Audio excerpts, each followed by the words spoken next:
का दर्शन हमारे जीवन में परिवर्तन नहीं ला सकता है, हमारे जीवन को बदल सकता है, तो केवल उसका वो निराकार स्वरूप, परमात्मा का वो निराकार स्वरूप जो उन्होंने हमें ज्ञान दिया, जो शब्द दिए हमारे जीवन के अंदर, उसको अपने हृदय में बसा कर हम सोचे कि केवल दर्शन मात्र से हमारा कल्याण होगा। दर्शन तो हम हर रोज करते हैं, हर रोज सुनते हैं, परंतु उनके विचारों को नहीं सुनते, उनके विचारों को अपने जीवन में उतारते हैं। जिस दिन उनके विचारों को अपने जीवन में उतार लिया, उसके उस निराकार रूप जो हमारे जीवन के अंदर हर समय हमारे साथ है, जो उन्होंने ज्ञान दिया, जो उपदेश दिया, जिस दिन उसको अपने जीवन में बसा लेंगे, वो निराकार स्वरूप जो हर समय हमारे साथ है, अगर उसको हमारे जीवन में बता देंगे तो जीवन में बदलाव आ सकता है, परिवर्तन आ सकता है। सत्संग के 2 वचन भी हमारे जीवन को बदल सकते हैं, अगर हम प्रयत्न करें, कोशिश करें, परंतु एक दृढ़ निश्चय करके हम अपने जीवन के अंदर कि जो परमात्मा ने कहा है वो होगा। एक समय तपस्या कर रहे थे इमली के पेड़ के नीचे, भगवान के नाम का सिमरन कर रहे थे, भगवान के नाम का चिंतन कर रहे थे, तो वहां पर नारद मुनि जी पहुंच गए। नारद मुनि जी ने को प्रणाम किया और संतों ने, जब नारद मुनि चलने लगे तो उन संतों ने कहा नारद मुनि से कि महाराज मेरा प्रश्न है कि आप भगवान विष्णु के पास जा रहे हो? बोले वहां जा रहा हूँ। बोले कि मैं कितने समय से उनकी तपस्या कर रहा हूँ, कितने जन्म से, कितने समय से नाम जाप कर रहा हूँ, आप केवल इतना पूछना क्यों मुझे कब मिलेंगे, उनके दर्शन मुझे कब होंगे? नारद जी ने कहा कि जाऊंगा, मिलूंगा, पूछूंगा उनसे। अब नारद जी भगवान विष्णु जी के पास पहुंचे, भगवान विष्णु जी ने पूछा कि कहो नारद जी कहाँ से आ रहे? बोले कि मृत्युलोक से आ रहा, पृथ्वी पर होकर आ रहा। बोले कोई समाचार? बोले कि हमारा एक संत जो है कई वर्षों से इमली के पेड़ के नीचे तपस्या कर रहे हैं,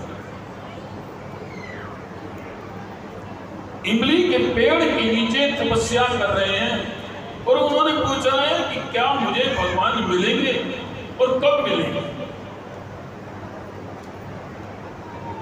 तो भगवान विष्णु ने कहा कि नारद मुझे उसे मिलना तो है, क्योंकि वो तपस्या कर रहा है, मिलूंगा जरूर, परंतु जिस गति से वो तपस्या कर रहा है, जितने इमली के पेड़ के पत्ते हैं उतने जन्म वो लेगा, तब जाके वह उसकी प्राप्ति होगी, तब वो मुझे प्राप्त कर सकेगा, तब जाकर मैं मिलूंगा। इतने जन्म की जितने इमली के पेड़ के पत्ते हैं।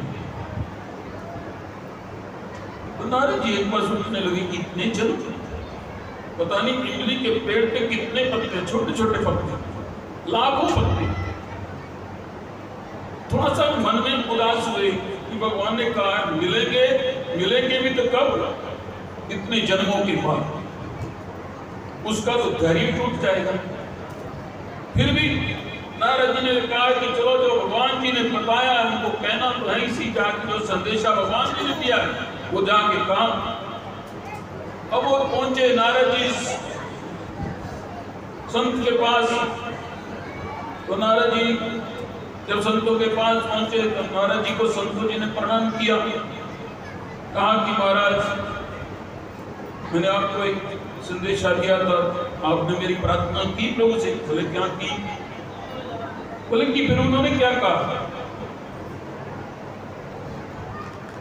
बोले कि नारद कहने लगा कि बस मैं तो प्रभु की बात सुन के उदास हो गया। बोले कि उन्होंने क्या कहा, बस इतना बता दो।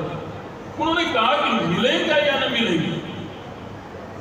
तो नारद ने कहा कि मिलेंगे तो सही आपको, ये तो भगवान ने कहा।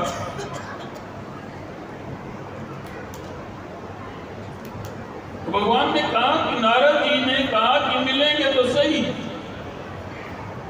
तो संत इतना सुनते ही थोड़ा प्रसन्न हो गए, बहुत खुश हो गए, बहुत खुश हो गए कि भगवान ने इतना तो कहा कि मिलूंगा। परंतु नारद कहने लगे कि संत जी सुन तो लो कि उन्होंने कितना टाइम कहा मिलने के लिए कहा। तो संत कहने लगे कि बस मुझे इतनी तसल्ली है कि उन्होंने कहा कि मिलेंगे, बस भगवान चाहे मिलेंगे, कब मिलेंगे। फिर भी नारद जी ने कहा कि मैं तुझे बताता हूं कब मिलेंगे। तो नारद जी कहने लगे कि महाराज ये इमली के पेड़ के नीचे तुम बैठे हो। बोले कहां बैठा? बोले कि जितने इस वृक्ष के पत्ते हैं उतने जन्मों तक तुम भगवान की तपस्या करोगे तब तुम्हें मिलेंगे भगवान। बोले कि बस। संत कहने लगे कि बस इतना समय। बस ऐसा सुनते ही संत तो खुशी के अंदर बस कुछ नहीं और मिलेंगे, मुझे प्रभु ने कहा कि मिलेंगे तो मिलेंगे मिलेंगे मिलेंगे, नाचने लगे। इतनी मस्ती आ गई कि भगवान उसी समय पर बैठे।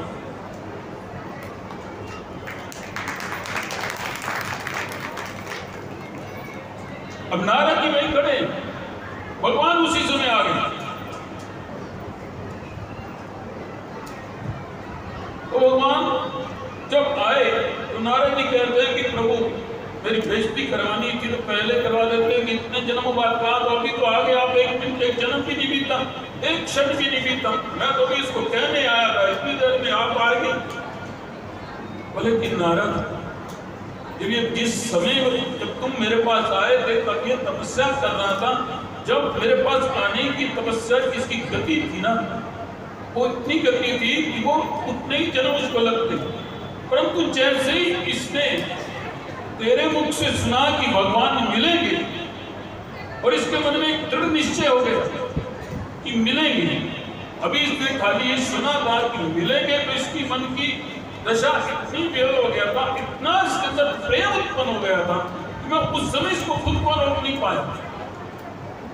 और जब तुमने इसको बताया कि इतने वर्षों बाद मिलेंगे, इतने जन्मों बाद मिलेंगे, तब इसके मन में आया बस इतना ही जन्म। बस प्रभु ने कहा कि मिलेंगे तो मिलेंगे। बस इसने जो है एक संत के वचन पर विश्वास रखा, इसने एक संतों के वचन पर विश्वास रखा कि भगवान मिलेंगे तो मिलेंगे। बस मुझे उसी समय ही आना पड़ा क्योंकि इसकी गति इतनी तेज हो गई थी कि क्षण मात्र में मेरे पास पहुंच गया। मुझे तेरे वचनों को पूरा करने के लिए आना पड़ा। इसलिए गुरु कहें भगवान आएंगे तो आएंगे। गुरु जी ने कह दिया कि तेरा काम हो गया, परंतु हम अक्सर से गुरु के वचनों पर विश्वास नहीं करते। गुरु जी के पास गए, बहुत परेशान है, प्रभु के पास गए, गुरु जी के पास गए, जाके प्रार्थना की। गुरु जी ने कहा क्या हो गया? फिर कहते हो इसी ना, हो जाएगा ना। विश्वास नहीं होता, बाहर जाके फिर सोचते पता नहीं और सी नहीं, विचार करते सोचते रहते। परंतु एक बार गुरु जी ने कह दिया, अगर तुम्हारे मन में विश्वास है, तुम्हारे मन में भाव है, तो काम पूरा होगा ही। परंतु हम गुरु जी के पास हमेशा जाते किससे? हम संसार को मांगने जाते हैं, हम संसार की मांग लेकर जाते हैं। प्रभु के पास जाएंगे, गुरुद्वारे जाएंगे, मंदिर जाएंगे, केवल मांग होगी कि प्रभु मस्तक झुकाएंगे, बाद में पहले मांग होगी ये सुख दे दे, ये संपत्ति दे दे, आज मेरे दुकान पे काम अच्छा चलना चाहिए, बहुत अच्छा हो जाए। हमारी लिस्ट लंबी होगी, परंतु उसके अंदर कहीं भगवान का प्यार नहीं है, कहीं गुरु का प्यार नहीं है। प्यार किससे का? संसार का। मांग क्या है? संसार। फिर हमें मिलता ही संसार है, और संसार के अंदर क्या है? दुख है, परेशानियां, अशांति। हम कितने भी सुखों को इकट्ठा कर लें, कितने ही सुख इकट्ठे हो जाएं, आखिर में परिणाम क्या मिलता है? फिर दुखी होते हैं, फिर परेशान होते हैं, परेशान होकर फिर गुरु के पास आ, फिर संसार मान के चलते। जब परेशानी हुई, जब परेशान हुआ, जब दुख हुआ, तो प्रभु की दरबार में पहुंचे, गुरु के पास पहुंचे। गुरु जी आज फिर ये परेशानी आ गई है, गुरु जी आज फिर परेशानी आ गई है, प्रभु जी आज फिर परेशानी आ गई है। प्रभु जी कहते हैं तो आया तो सही, चलते परेशानी को दूर करता हूँ। अरे तुम केवल उसका प्यार मांगो, परमात्मा से गुरु को मांगो, गुरु से तुम परमात्मा को मांगो। परमात्मा और गुरु से इतनी प्रार्थना करो कि गुरु जी मुझे बस अपना प्यार दे दो, गुरु परमात्मा का प्यार दे दो। हम तो मानते हैं, हमें फिर प्रभु का प्यार मिलेगा, हमें गुरु का प्यार मिलेगा। हम गुरु दरबार में भी जाते हैं, यही मानते हैं कि गुरु जी संसार परेशान है, मेरे बेटे की शादी नहीं हो रही, उसकी शादी। ये सब चीज हमारे संसार के अंदर, ये सुख दुख संतान संतति सब समय निश्चित है, इसके अंदर सब कुछ अपने समय पर होगा। इनको किसी से मांगने की जरूरत नहीं, क्योंकि ये प्रारब्ध है, परमात्मा ने हमारे जीवन के अंदर लिख दी है कि इस समय सुख मिलेगा, इस समय दुख मिलेगा, इस समय हमारे घर बच्चा होगा, इस समय संतान होगी, इस समय हमारा विवाह होगा। सब कुछ परमात्मा ने हमारे जीवन के अंदर संतुष्टि से लिख दिया है और समय निश्चित है। हम गुरु जी से लिखे मांगते, मांगो जो हमारे भाग्य में परमात्मा ने नहीं लिखा, जो हमारे प्रारब्ध में नसीब में प्रभु ने नहीं लिखा, वो नहीं लिखा। तो सब हर कोई पहले पहुंचना चाहता है कि मेरे मन पसंद की वस्तु को दूसरा ना ले जाए। बहुत भीड़ थी, राजा भी एक तरफ अपने दरबार के अंदर सबसे आखिरी में बैठा हुआ है, दरबार लगाकर देख रहा है लोगों को। कोई आता है हाथी को पकड़ता है तो ले जाता है, राजा को ले जाता है। कोई आता है घोड़े को उठाता है, कोई पैसे को, कोई धन दौलत संपत्ति, जिसको जो चीज चाहिए थी उसको वो चीज मिल रही। राजा भी देख रहा है, राजा की तरफ किसी ने देखा था। राजा अपने सिंहासन पर बैठा है, जो देख रहा है। कोई आता, जो चीज आता है राजा किसी को कोई मना नहीं करता, जो चीज आता है किसी ने कोई दिया, कुछ दिया। इस तरह सुबह से देखकर दोपहर हो गई, सब आते हैं अपनी मनपसंद चीज लेके चल जाते हैं। कोई राजा को देखता नहीं कि राजा बैठा हुआ। अंदर से सरल होता है तो सबकी सुनता है, सबके रास्ते सुन लेता है कि रास्ता बताओ जल्दी से वो मिले मुझे। तो सबके रास्ते, सबकी सीख सुनने को तैयार होता है जो सरल होता है। जो सरल नहीं होता वो कहता है जो मैंने कहा ठीक है ना, वो अपनी अपनी बात बोलूंगा। लेकिन जो सरल होगा तो सबकी बात लेके अनुभव करने की कोशिश करता है, शायद उनकी बात में दम, ये करके देखता हूँ। तो उन्होंने कहा स्वामी जी आप बताइए ना क्या प्रार्थना करती है। उन्होंने कहा कि ये मंत्र है, इसको ऐसे पढ़ना, ये प्रार्थना है। तो संस्कृत की प्रार्थना थी, उन्होंने कहा ये पढ़ो। उन्होंने याद कराई, 2-3 बार उनको याद कराई, तो आखिर याद हो गई। फिर थोड़ी भूलने लगी, स्वामी जी एक बार फिर से याद करा दी, फिर याद कराई, फिर जाके पक्की हो गई, याद हो गई है। तो उन्होंने फिर से सुनाई, तो बोले हाँ अब ठीक है, ये प्रार्थना किया करो, ये भगवान की हकीकत में प्रार्थना है, ये प्रार्थना किया करो। तो ठीक है स्वामी जी। स्वामी जी कोई नौका थी, नदी पे थे, तो नदी में नौका में बैठे और नदी में नौका चल पड़ी। नौका चली तो इधर ये बोले हमको प्रार्थना तो भूल गई।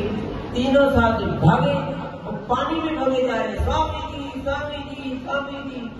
वो प्रार्थना स्वामी जी ने नौका रुकवाई, नौका रोक कम कर, ये भगे भगे आ रहे पानी में, स्वामी जी प्रार्थना कौन भूल गए। स्वामी जी भक्ति भक्ति पानी पे चले आ रहे हैं, ये प्रार्थना तो अच्छी पहुंची हुई है, भाव तो ये है, ये क्या मैंने क्या कर दिया, इनको तोड़ दिया मैंने।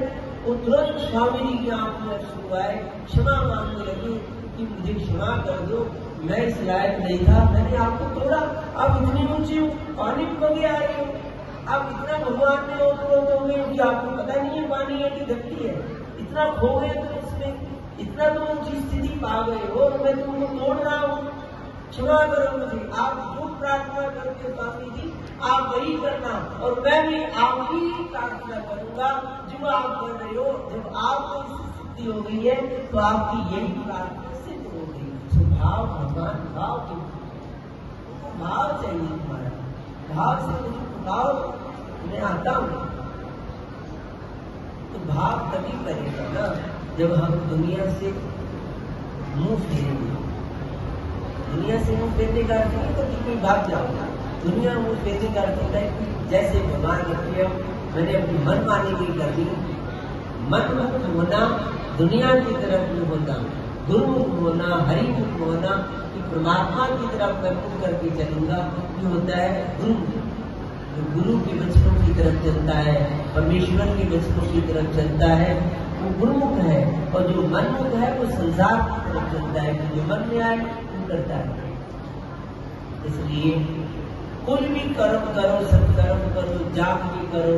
जैसे अब बच्चे सेवा कर रहे हैं, सेवा दल के बच्चे हैं, सब बड़े प्रेम से सेवा कर रहे हैं। मैं देख रहा हूँ कि किसी को उपाधि का कोई ख्याल नहीं है कि मैं प्रधान हूँ, कि मैं सेक्रेटरी हूँ, सब अपने अपनी सेवा में लगे, सेवादार। बहुत अच्छा लगता है ये कि जो अपने ओहदे को याद न रखे, कहे कि ओहदा मिला है तो सेवा के लिए मिला है, खाली चौधरपन के लिए थोड़ी मिला है। और प्रधान जी खुद सबको जाते फिर रहे बाहर, प्रधान जी है, सबको पानी की उठा के अंदर दे रहे हैं। तो ये होता है समर्पण मिटना, कि मुझे प्रधान हूँ इसलिए नहीं, ठीक है मुझे संभालना है सब, वो कहे प्रधान और मैं प्रधान हूँ, ऐसा मुझे नहीं कहना। प्रधान जब खुद अपने मुख से कहता है मैं प्रधान हूँ, काय का प्रधान। कोई भी किसी भी उपाधि पे कोई बैठा है तो उस उपाधि वाले को दूसरे कहे कि भी तुम ये काम कर रहे इसलिए तुम ही प्रधान, तो वो प्रधान। खुद जो कहे मैं प्रधान हूँ, मेरी सुनो तो नहीं सुनी जाती। घर में जो कहे कि मैं बड़ा हूँ, मेरी सुनो, वो बड़ा नहीं। जो घर में काम बड़ों जैसा करे और फिर सब उसको कहे भाई तुम जैसे कहोगे वैसे करेंगे, क्योंकि काम सारे बड़े वाले तू ही करता है। कई बार होता है मजेदार बच्चा होता है, 5 भाई है, तो बीच वाला बच्चा सारे घर को संभाल के बड़ा है, तो हम कहते हैं यार घर को तो यही संभाल रहा है, तो बड़ा ये है। और सारा घर उसी को देखता है कि उसी को बुलाओ, कोई बीमार है उसको पहुंच जाएगा, कोई भी बीमार है, छोटा बीमार है बड़ा बीमार है, उसको बुलाओ, तो वो आता है और सबको देखता है, तो सबको बराबर से लेता है। स्वभाव करने वाला बड़ा होता है, उपाधि वाला बड़ा नहीं होता है। जो सेवा करता है वो प्रधान है, खाली नाम का प्रधान किस बात है। हमारे जितने भी सेवा दल हैं, चाहे रोहतक में है, नरेश जी है, तो उनको कौन प्रधान को रोने बैठा क्या क्या क्या क्या। उधर हमारे पानीपत में तिलक जी है, मतलब मैंने तो लंगर में सारे कपड़े सबके से रंगे, बताइए मैं प्रधान हूँ। मतलब ये भाव है ना, ये होता है तरीका सेवा करने का। तो करेंगे तो सामने वाले को भी समझ आएगी ना कि ऐसे सेवा की जाती है। मिट करके मैं नहीं कह रहा कि सेवा कर्म आगे, मतलब मैं देखता रहता हूँ कि ये जहाँ जहाँ ये चीजें हैं वहाँ सेवा दल काम बड़े अच्छे कर रहे हैं, और वो उन्नति में है। उनसे रोज नए नए काम निकल के आ रहे, ये भी कर लो ये भी कर लो। तो सभी सेवा दल में ये चीजें दिखती हैं तो खुशी होती है, हम भी फिर लगे रहते हैं, मजा आता है। जहाँ पे लड़ाई कलेश होंगे तो कहते चल काम मुकाना, चलो काम मुकाओ, लेकिन नहीं, सेवा में प्रेम नहीं आया, भगवान अगर टच में नहीं आए तो फिर क्या सेवा। भगवान की खुशी के लिए किस होता है, जब भगवान की खुशी नहीं है तो फिर किस काम की ये सब चीजें। इसलिए ज्ञान होना चाहिए।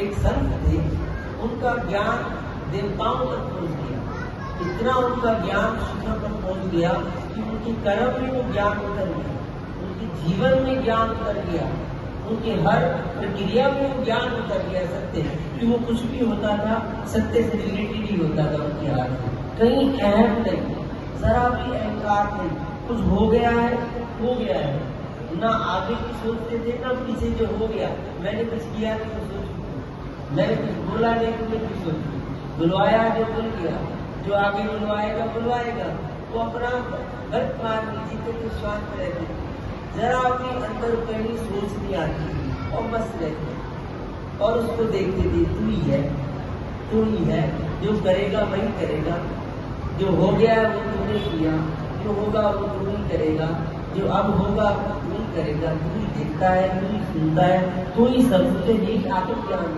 ये ब्रह्म ज्ञान है। इस ज्ञान के शिखर पर पहुंच गई, ये ध्वनि देवताओं तक पहुंची, तो देवता लोग सब स्वामी जी के दर्शन करने के लिए उतरे, प्रार्थना की। स्वामी जी हम बहुत खुश है, आप कुछ मांगो, बहुत खुश है, आप कुछ मांगो। स्वामी जी कहते हैं इतना आनंद मिल गया है, कुछ मांगने की कुछ चीज ही नहीं, क्या मांगना, नहीं देंगे तो मांगे कौन, सब कुछ उसमें चला गया है, कुछ मांगने वाला नहीं है यहाँ, सब कुछ वही है। और मुस्कुराते हुए चुप हो गए, बोले नहीं बोले नहीं कुछ तो मांगो, चुप बैठे मुस्कुरा रहे हैं, कुछ बोलते ही स्वामी जी हमको उसको देगी, हम खुश है, आपको इतनी उपलब्धि हो गई, हमने आपको देना ही है। हम कहते भगवान की जैसी मर्जी देना है तो दे लो, तो देना है मुझे तो पता नहीं। कह लेंगे हम आपको ऐसा वरदान देते हैं कि आप जिसके सिर पे भी हाथ रखोगे तो तंदुरुस्त हो जाएगा, मुर्दे सिर पे हाथ रखोगे तो मुर्दा जिंदा हो जाएगा, सूखे पेड़ को छू लोगे हरा भरा हो जाएगा, आप मांगो, आपको अपनी वरदान देते हैं। बोले नहीं, ये वरदान मत देना, क्योंकि मैंने किसी मुर्दे को हाथ लगाया, वो तो जिंदा हो गया, फिर मैं मर जाऊंगा, क्योंकि मैं फिर अहंकार में आ जाऊंगा, मेरा अहंकार खड़ा हो जाएगा कि मैंने जिंदा किया। सूखा पेड़ को हाथ लगाया, वो हरा हो गया, बीमार को हाथ लगाया, स्वस्थ हो गया, फिर मुझे अहंकार हो जाएगा, मैं कौन करने वाला है, ईश्वर, मैं हूँ कहाँ, सब तो ब्रह्म है, सब ब्रह्म है, सब ब्रह्म है, फिर मैं कौन। फिर कहीं ये ना हो कि मैं सत्य से टूट के इधर आ जाऊं, मैं तो मर गया, फिर मैं जीऊंगा कैसे, क्योंकि आज अधिकतर हम सब लोग मर में जी रहे हैं, जीवित नहीं है, जीता वही है जो ज्ञान में जी रहा है, हकीकत में जी रहा है, लेकिन सब मर के चल रहे हैं। जी बोल रहा है, जो सत्य में जीता है वो आनंद में जीता है। हकीकत आपके जीवन में खुशबू देखोगे तो उसी के जीवन में देखोगे जो हकीकत में सच को समझ गया है कि ईश्वर सच है, बाकी सब तो ऐसे ही है, और उसको हर तरह से उसकी अपेक्षाएं खत्म हो गई है, इच्छाएं उठ गई है, बस सब कुछ जैसे ले चले, मेहनत करेंगे जितना देगा दिया, सच को नहीं छोड़ना, सच को पकड़ के रखना। तो उन्होंने कहा कि नहीं ये सब नहीं चाहिए, ये सब नहीं चाहिए, इससे तो मैं मर जाऊंगा, आप मेरे पे कृपा करो, मेरा भला सोचो, नहीं तो मैं फंस जाऊंगा, इसलिए मैं वापिस फिर मर जाऊंगा। आज मैं जी रहा हूँ सत्य में, ब्रह्म है अंदर, मुझे महसूस हो रहा है, तो लगता है मैं जी रहा हूँ। जैसे कि नानक पातशाह जी ने लिखा है, हम शाम को रहरास जब करते हैं, आखा जीवा बिसरे मर जाऊं, तो नानक पातशाह जी ने लिखा है, आखा जीवा जब मैं कहता रहता हूँ तो ऐसे लगता है मैं जी रहा हूँ, बिसरे मर जाऊं, जब मैं उसको भूल जाता हूँ ऐसे लगता है मैं मर गया हूँ।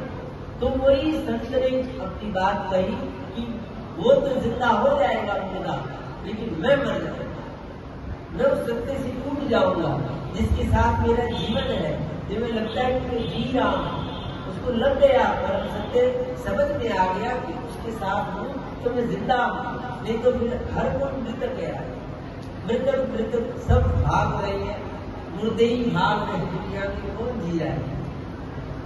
जो जी रहा है आप उसकी छवि देखोगे तो आनंद में हो जाओगे कि क्या छवि है इसकी बंदे, कितना आनंद में रहता है, कभी भी चेहरे पे उदासी नहीं, परेशानी नहीं, क्योंकि वो ब्रह्म में जीता है, सत्य तो ईश्वर है, वो उसमें जीता है, इसलिए वो आनंद में हकीकत जी रहा है। ये तो सब मुर्दों की तरह से हम सकते हैं, देखो अपने जीवन धीरे सुबह से लेकर शाम तक चिंताएं पा रहे हैं, नहीं वो नहीं, नहीं मुझे नहीं, सब परेशान है सब। फिर उन्होंने कहा स्वामी जी हम आपको फिर वरदान तो देना है, भाई तुम जानो क्या देना है, नहीं आप बताइए। फिर हम आपको ये वरदान देते हैं, चलो आप जहां से निकलोगे आपकी परछाई जहां पड़ेगी वो सूखा पेड़ हरा हो जाएगा, मुरझाया फूल खिल जाएगा, वो मुर्दा जिंदा हो जाएगा जिसके ऊपर आपकी छाया पड़ेगी। उनका चलो तुम्हारी मर्जी जैसे, लेकिन मुझे पता नहीं चलना चाहिए। उनका कि फिर आप पीछे मुड़ के देखोगे तो आ जाएगा, फिर मेरे लिए काम करो, आपको देना ही है तो मेरी गर्दन मुड़े ही नहीं, ऐसा कर दे। लेकिन हम लोग देखो ना, इसका मतलब क्या है कि हम लोग करते हैं कि देखते हैं कि मेरे बारे में वो क्या कह रहा है, मेरे बारे में उसकी क्या सोच है, हमारे लिए दुनिया क्या सोचती है, हम इस सोच में रहते हैं। थोड़ा सा अच्छा काम करके आए तो सास से पूछते हैं हमारे लिए वो क्या सोच रहे थे, हम भी पूछते हैं हमारे लिए वो क्या सोच रहे थे। उन्होंने कुछ बोला था कि भाई चंगे लोग हैं, हम अपनी प्रशंसा सुनने को होते कि मैंने किया।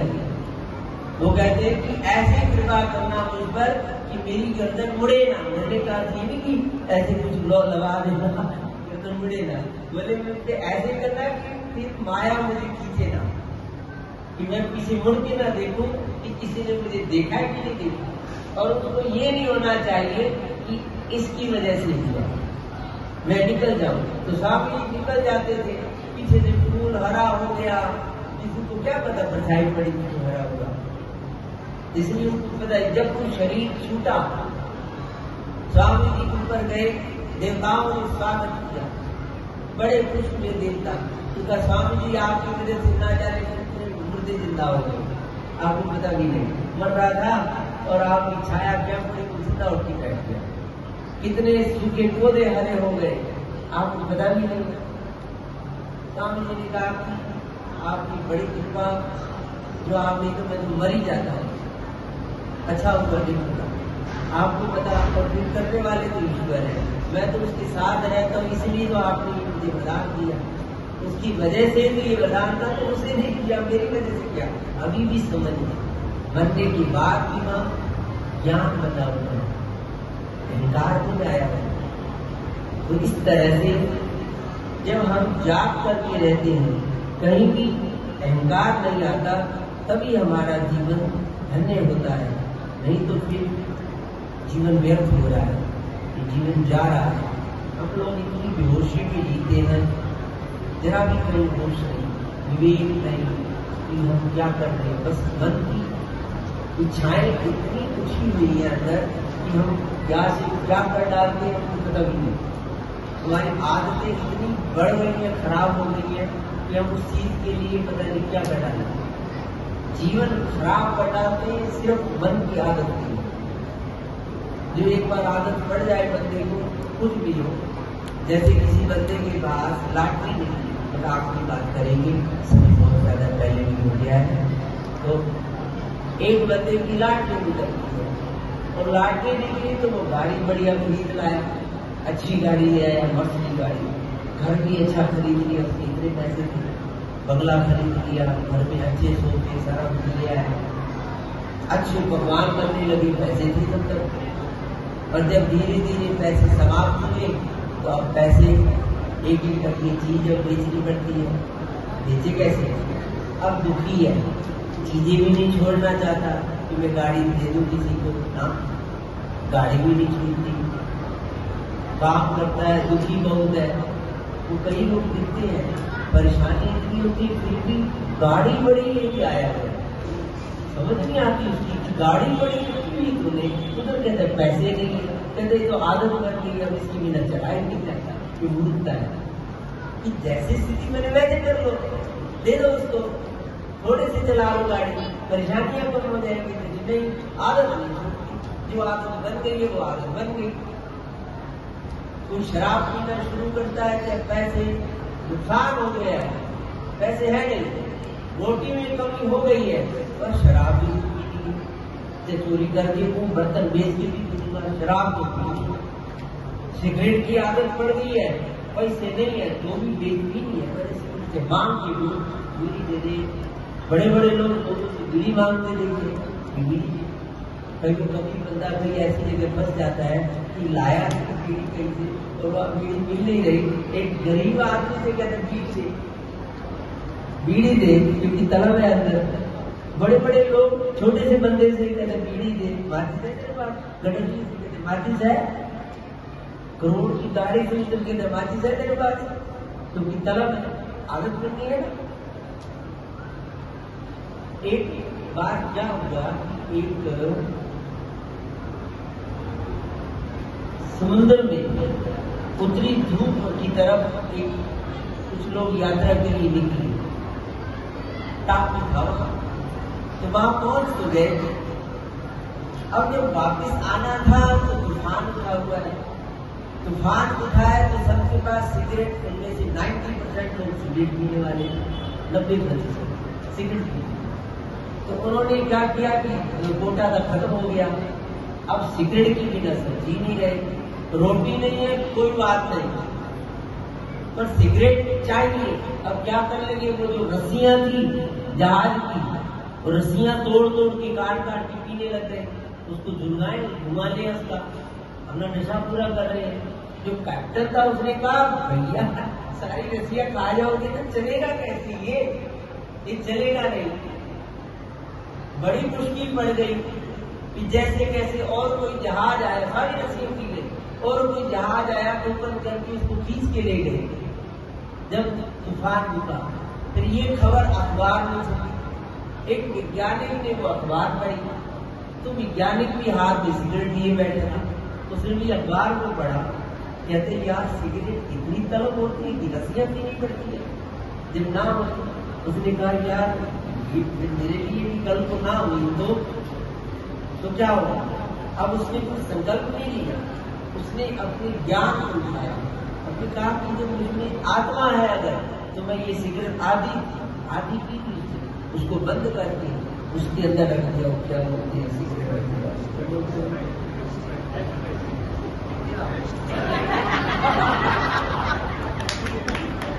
श्री राम दूसरे उसको कई लोग बेचते भी है ना, इसलिए बड़ा और श्री राम उसने वो आधी सिगरेट उसमें रख दी, आधी सिगरेट रख दी और कहा कि ये यहीं रहेगी, इसको नहीं पीना। तो रोज आए वहां टेबल पे पड़ी रहे, बैठे वहीं हाथ दिए बोले नहीं पीना, ये नहीं पीना। मेरी अगर आत्मा है अंदर तो मैं रस्सियां नहीं पीऊंगा, कल को रस्सियां मुझे पीनी पड़े, इतनी बुरी आदतें होती है कि रस्सियां पीने मतलब जहाज मेरा डूब जाएगा किसी को खबर ही नहीं है, पर नशा प्राण निकल जाएंगे मेरे, वहां कोई और ना आएगा तो मर जाएंगे हम, पर किसी को इस बात की खबर ही नहीं है। आदत मैंने पीनी है सिगरेट, तो उसने वो आधी सिगरेट रखी थी, 25 साल तक वो सिगरेट टेबल पे खड़ी रही, उसने हाथ नहीं उठाया। इसका आतंक कसम नहीं उठाई उसने, आतंक। कई लोग व्रत ले लेते हैं, आज के बाद मैं सिगरेट को हाथ नहीं लगाऊंगा, उसकी कसम टूटती है। मैं ज्ञान उठाओ, बोध उठाओ, अंदर आत्मा है तो फिर ये नहीं, अगर मेरे भीतर परमात्मा है फिर ये क्यों, उनकी ताकत से छूटेगी, मैं नहीं छोड़ूंगा, मुझसे कुछ नहीं छूट सकता, मुझसे मेरी कोई बुराई नहीं छूट सकती। अपनी आत्मा का चिंतन किया, परमात्मा की शक्ति का चिंतन किया, मुझमें वो ताकत है, फिर ये नहीं पी जाएगी। आदत तो मेरी है, अगर आदमी दुखी है तो अपनी आदतों के कारण, तो आदत छोड़, कसम किस चीज की लेता है, व्रत किस बात का लेता है, आदत तो तेरी है, तूने पकड़ी तू छोड़ सकता है, कसम किस बात की, अंदर आदत पर जगा और तुम्हें कसम पाए करेगी। गलत चीज है कि होश उठाओ कि चीजें अच्छी नहीं है, कल को मैं भी रस्सी पीऊंगा, उसने नहीं पूरा विवेक उठा दी, रस्सी पीऊंगा मैं, नहीं ये नौबत नहीं आने दूंगा। तो इस प्रकार से मैं हर जगह पर अपने विवेक को उठा करके रखूं, जाप करके रहूं, परमात्मा के साथ जुड़ के रहूं, भगवान की बंदगी करूं, भगवान का स्मरण करूं, भगवान से भाव बनाऊं, ज्ञान को उठा के रखूं, और इस बात को हमेशा रोज सवेरे उठ के दोहराया करो। आख्यान जीवा विसरय मर जाओ, आख्यान औखा साचन, क्योंकि साचे नाम को कहना भी बहुत होता है कि अगर आप मन की इच्छाएं नहीं छोड़ोगे तो सच्चा नाम समाप्त आएगा कैसे। सब नाम जपते हैं भाई वाहिगुरु सतनाम सतनाम सभी कहते हैं, पर अंदर से नाभि से नहीं उठता, गहराई से नहीं उठता, सिर्फ ऊपर ऊपर जीवा से रहते हैं, जीवा से हम रखते रहते हैं। माला तो करने फिरे जीव फिरे मुँह माई, माला तो करने फिरे जीव फिरे मुँह माई, मनमा तो 14 फिरे, ये तो भजन गाय, ये सिमरन नहीं कि मनवा चारों तरफ घूम रहा है, जीव में घूम रही है, माला हाथ में घूम रही है और मन चारों दिशाओं में घूम रहा है, इसको भजन थोड़ी कहेंगे। भजन तो मन भजन में लगे तब भजन मानते हैं इसको कि हाँ भजन किया तो अब इसका फल होगा। भजन करना राम डूबना, तो मैंने अगर मन से नहीं किया तो डूबूंगा कैसे? मन से करो, जपते जाओ और मन को लगाने की कोशिश करो। धीरे धीरे धीरे धीरे मन को समझाओ इसके भगवान ही सत्य है, इसलिए उनको प्रेम से याद कर और कुछ नहीं। क्योंकि सत्य में ही भगवान है, इसी में ही रूप, इसी में ही तेरा सार है, इसी में ही तेरा भव से मेरा पार है। इसलिए बंदगी कर, भजन कर और इस दुनिया में तेरा कुछ भी नहीं है। अभी शुरू में बैठा था भैया ने एक भजन गाने को कहा था, तो बड़ा सुंदर भजन है।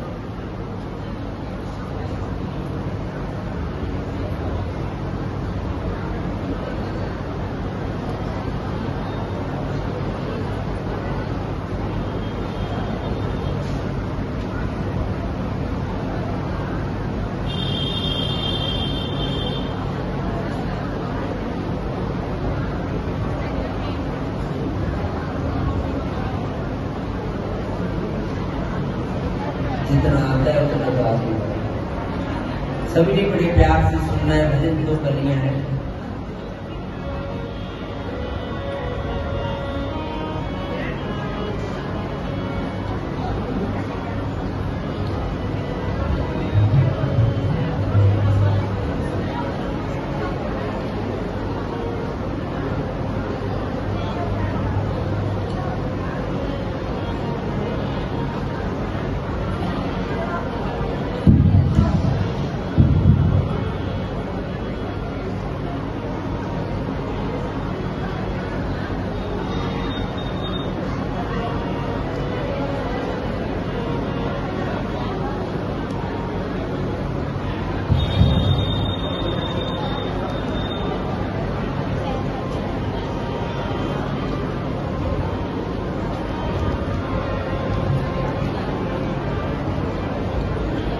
जीवन खत्म हुआ तो जीने का ढंग आया, जीने का ढंग आया। जीवन खत्म हुआ तो जीने का ढंग आया, जीने का ढंग शम्मा बुझ गई, जब शम्मा बुझ गई तो महफिल में रंग आया, महफिल में रंग आया। खत्म हुआ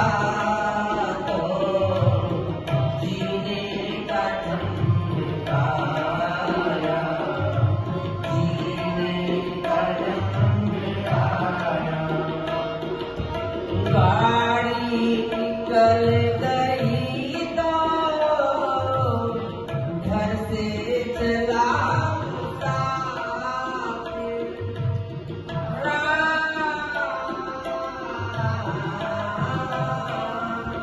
गाड़ी निकल गई तो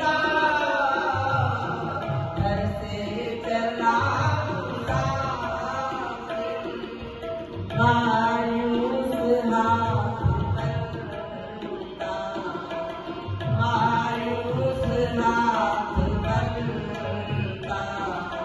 वापस तेरा आया,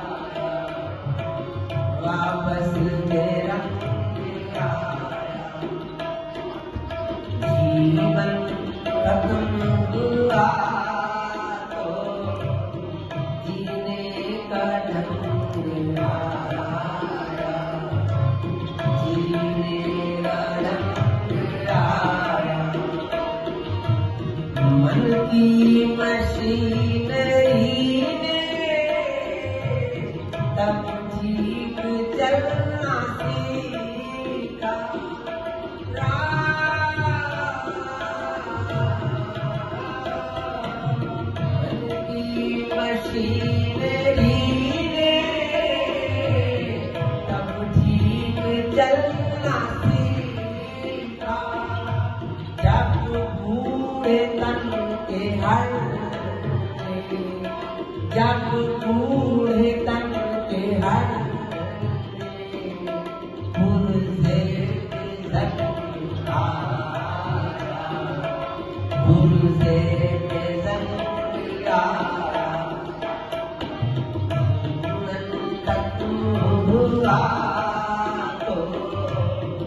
जीने का ढंग आया, जीने का ढंग आया।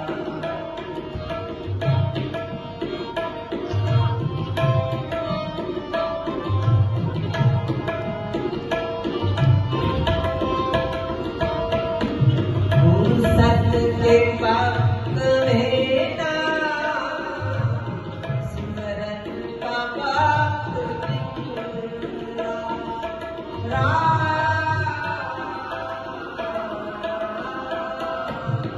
फुर्सत के वक्त में ना सिमरन का वक्त निकला, उस वक्त वर्तमान, उस वक्त वर्तमान, जब वक्त तंग आया, जब वक्त तंग आया, जीवन तंग आया, जीने का ढंग आया, जीने का ढंग आया।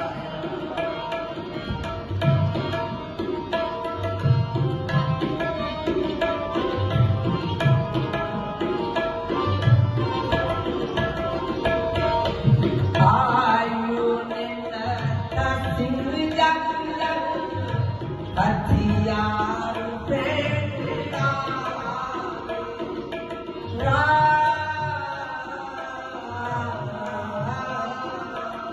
आयु ने सिंह जंगल हथियार फेंकता, यमराज फौज लेकर, यमराज फौज लेकर करने को जंग आया, करने को जंग आया, जीवन खत्म हुआ तो जीने का ढंग आया, जीने का ढंग आया, जीने का ढंग आया, जीने का ढंग आया। एक स्वामी जी से किसी साधक ने पूछा, मतलब ठाकुर, उसने पूछा, गुरु जी मैं ऐसा चाहता हूँ कि मैं दुनिया को बदल दूँ, दुनिया को समझ लूँ, सारी दुनिया सुंदर हो जाएगी। स्वामी जी ने कोई जवाब नहीं, बोले कुछ तो बताओ, कुछ नहीं बोले। फिर जब वो उस समय युवा था, 35 साल की उम्र थी, 25 साल की, जब उसकी शादी हो गई थी, बच्चे भी हो गए, आज 52 साल का हो गया, बच्चे बड़े बड़े हो गए।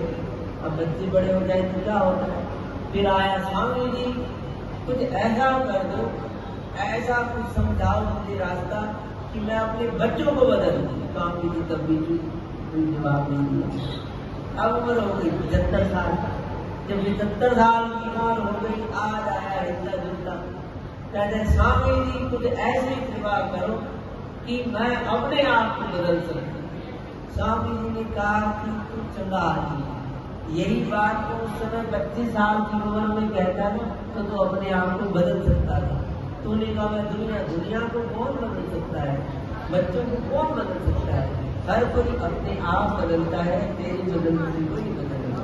फिर स्वामी जी बदलेगा कैसे? बोले तेरे बदलने से बदलेगा।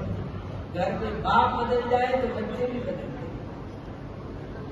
मतलब बाप सोचता है कि बच्चे सुधरे, मैं कुछ भी न करूँ, ये कोई बात थोड़ी नहीं।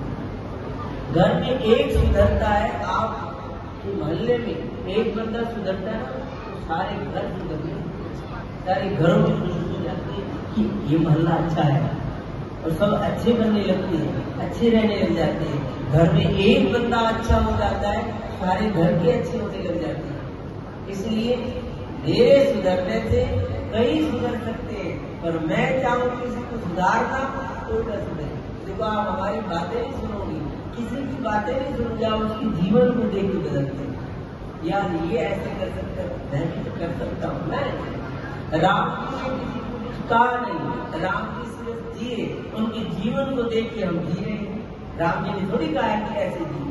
इस तरह से राम जी के चरित्र को जो ध्यान में लेकर वो कैसे जिए, ऐसा जीऊंगा मैं तो फिर राम जी जैसा बनूंगा, तभी मेरा जीवन धन्य होगा। श्री गुरु चरण सरोज निज मन मुकुर सुधार, राम निज मन मुकुर सुधार। वरनौ रघुवर बिमल जसु, जो दायक फल सियावर राम जय जय। मेरे प्रभु राम जय जय, परम पिता राम जय जय, करो कल्याण जय जय। बुद्धि ज्ञान के सुमिरो पवन कुमार, रामा सुमिरो पवन कुमार। परम विद्या जय कोई, परम कलेश सियावर राम जय जय। मेरे प्रभु राम जय जय, अवधूत राम जय जय, करो कल्याण जय जय राम। मान ज्ञान गुण सागर, राम दूत अतुलित बलधामा। महावीर बजरंगी, अच्युत वरण विराज सुरेशा। हाथ वज्र और ध्वजा विराजे, शंकर सुमन केसरी नंदन। विद्यावान कीरति जातु, प्रभु चरित सुनिए गाया। सूक्ष्म रूप धरि सियहि दिखावा, दीन रूप धरि असुर संहारे। लाए संजीवन लखन जियाए, रघुपति कीन्ही लाल बड़ाई। सहज वदन तुम और सुहावे, सनगाई ब्रह्मादि मुनीसा। जब कुबेर दिगपाल जाते,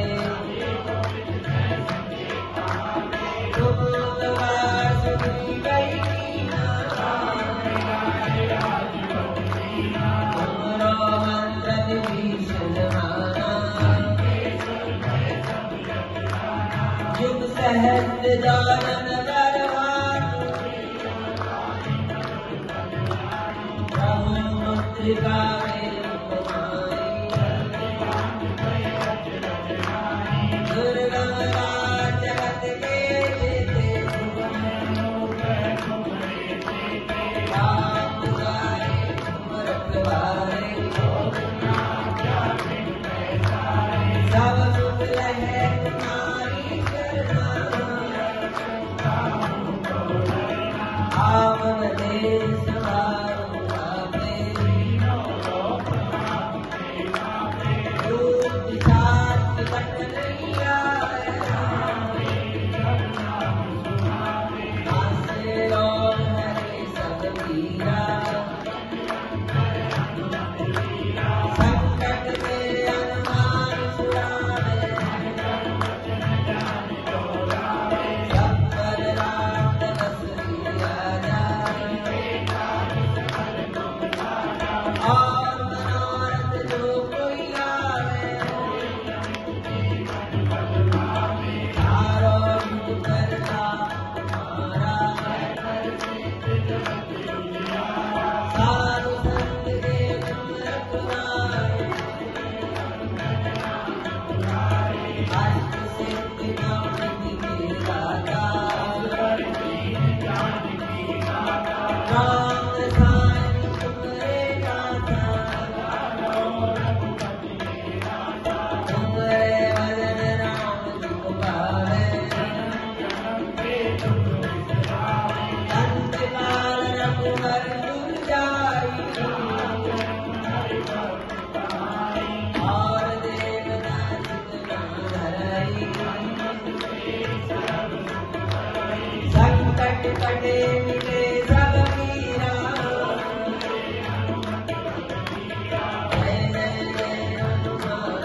पवन तनय संकट हर मंगल मूर्ति रूप राम मंगल मूर्ति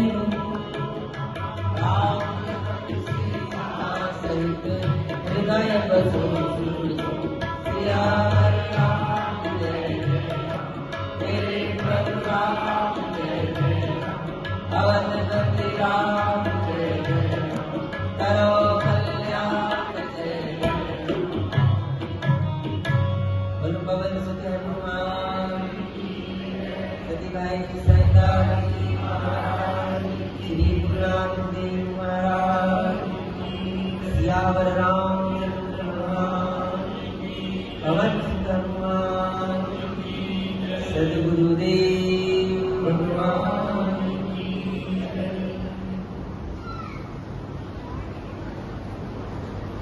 बहुत बहुत धन्यवाद महापुरुषों का।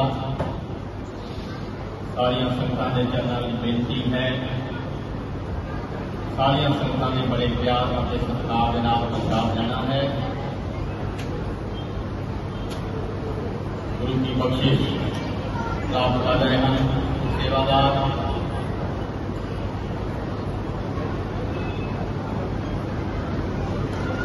बोल सती भाई साईं जी महाराज की जय। माता जी, माता जी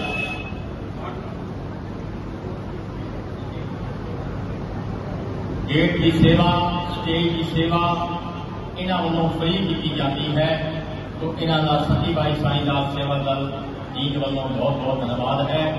तो सारिया संगतां ने बड़े प्यार और सत्कार के नाल महाराज जी को प्रसाद लेना है और गुरु के लंगर चल रहे हैं। जिन्होंने गुरु के लंगर नहीं छके हैं वो गुरु के लंगर छक के जाने की कृपालता करेंगे, सेवादार व्यवस्था बनाएंगे। मैनू बड़ी खुशी की गल है, संगत एक सूझवान है,